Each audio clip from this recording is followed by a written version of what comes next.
Corremos por las calles vacías, corremos a obscuras o al menos tratamos de correr. Lo que cargamos no es tanto, pero sí pesa, y el suelo es traicionero.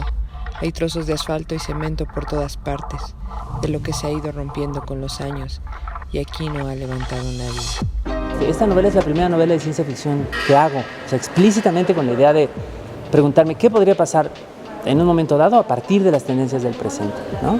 Con muchas dificultades y con muchos tropiezos, pero como que he podido construir una serie de canales, por decirlo así, de formas de contacto que no son como las habituales. ¿Cómo eran nuestros días antes de la caída?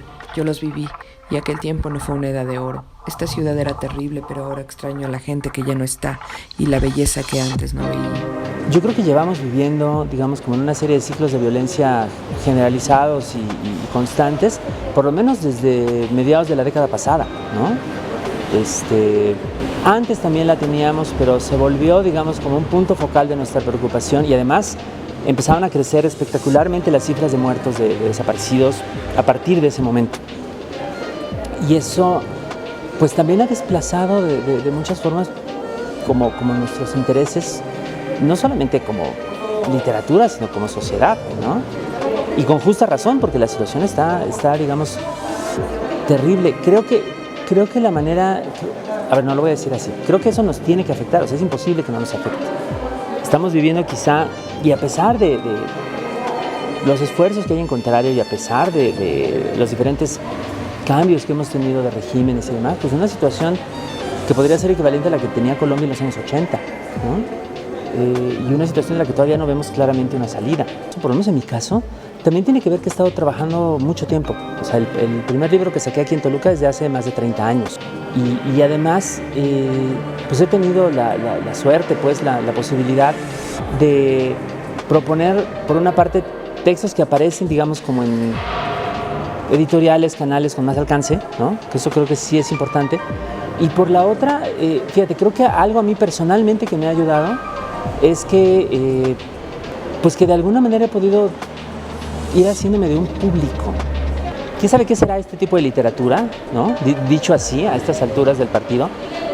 Pero a lo mejor se podría como empezar a pensar como en una hipótesis. Yo lo pienso con el último libro, con el de La noche en la zona M. Por una parte es irónico, porque durante décadas personas que han querido como resumir mi trabajo rápidamente, a veces sin haberlo leído, decían, claro, este tipo que escribe ciencia ficción. Y eso me parece que es como una manera un poco miope de decir eso, porque en realidad yo no tenía ningún texto que fuera explícitamente de narrativa especulativa, como de pensar en el futuro, como en una diferente condición de la sociedad humana a partir de tendencias actuales, en fin, lo que se supone que es la ciencia ficción, ¿no? Yo no tenía eso, era como más bien una especie de taquigrafía usada por algunas personas para decir, bueno, esto es como raro, no me interesa mucho, pero vamos a clasificarlo de alguna manera. Algo pasó mientras pensaba en otro modo de escaparme. Siento que se me acabó la fuerza, no la del cuerpo. No veo para dónde ir o qué hacer. Nada más me estoy moviendo. Nada más hago lo mismo una y otra vez. Y en el momento en el que llega, pues resulta que es como de los libros, incluso en este momento tan temprano de su circulación, es como de los libros mejor recibidos que he tenido, ¿no? O sea, me parece muy gracioso, me parece irónico, pero me parece también significativo porque indica que algo está cambiando, ¿no? Y cuando me pregunto qué es lo que está cambiando, creo que es quizá que no soy nada más yo, por supuesto, sino que hay como cierta tendencia quizá en la cultura nacional y sobre todo entre la gente joven que lee, que escribe, pues de querer como reclamar ciertas formas de pensar, ciertas formas de plantearse problemas, de hacerse preguntas que quizá antes no estaban tan frecuentadas. Por ejemplo, pensando en temas como los de la novela, en México somos expertos en cuanto a la literatura, somos muy buenos para hablar del presente, para describir las situaciones de la agenda pública, de los temas del momento, ¿no?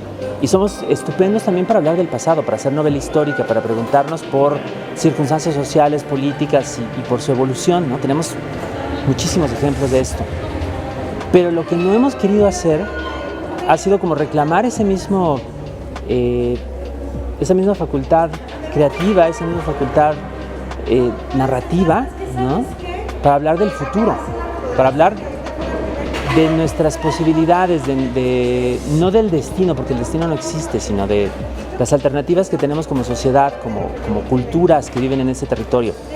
Cuando se ha intentado en muchas ocasiones, hay obras importantes, pero muchas de ellas o han quedado como en el underground, ¿no? Como subterráneas, como no reconocidas, o se han considerado excentricidades de autores que se dedican a otra cosa, ¿no?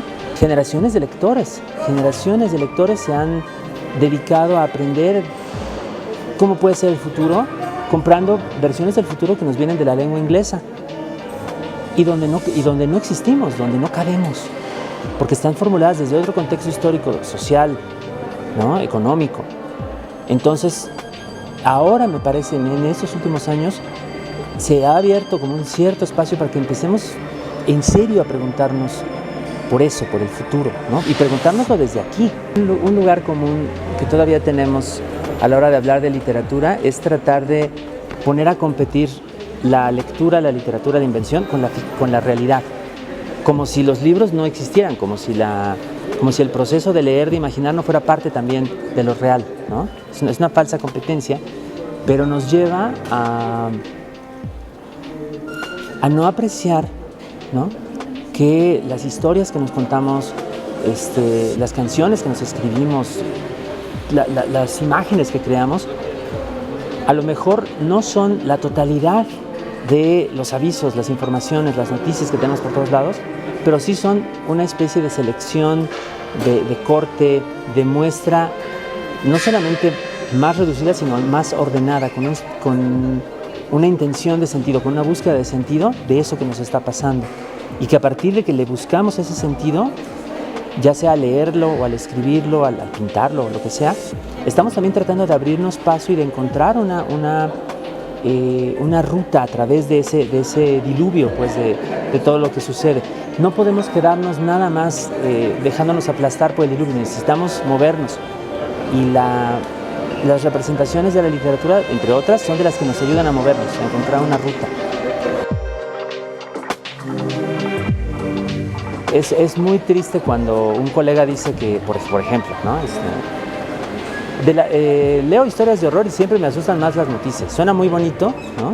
Suena como a, miren, yo tengo mucha conciencia social, no me entretengo con tonterías, pero en realidad es un acto como de sumisión, porque es como decir, yo que me dedico a esto, estoy diciendo que lo que hago es innecesario o es inútil.